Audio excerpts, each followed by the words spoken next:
Tema kali ni back to school lah, mengimbau kembali kenangan lama lah kan, walaupun dah tua-tua dah semua. So ini adalah satu kata orang biar berumur tapi jiwa muda tetap muda, betul lah.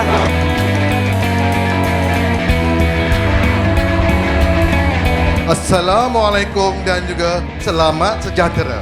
Selamat datang ke Perhimpunan Sekolah Tinggi Hyum. Beri tepukan yang gemuruh. Maka kami, seluruh warga Sekolah Tinggi Hyum berjanji untuk mencapai kecemerlangan,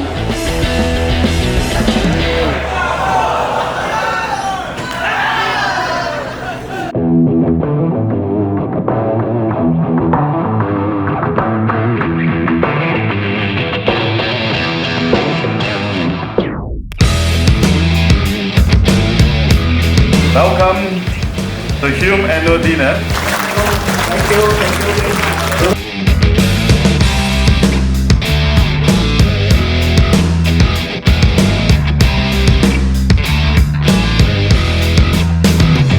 Dan yang terakhir sekali, pelajar-pelajar Sekolah Tinggi Hyum. Beri tepukan semua, paling gemuruh. The girls, we are together, we will never break. This is my assurance to all of you. What I want is your commitment to stay together, united, to do the right thing.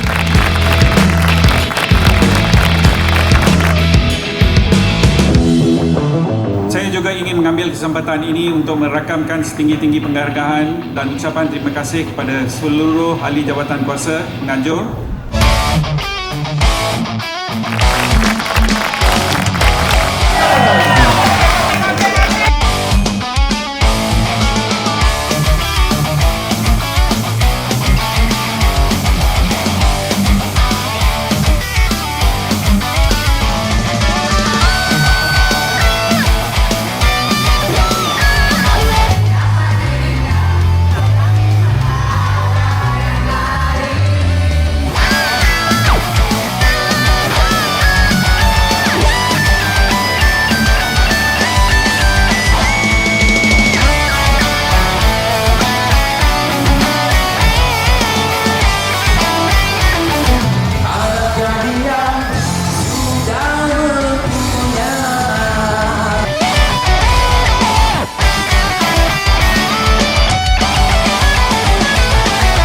Tema saya budak Gen Z.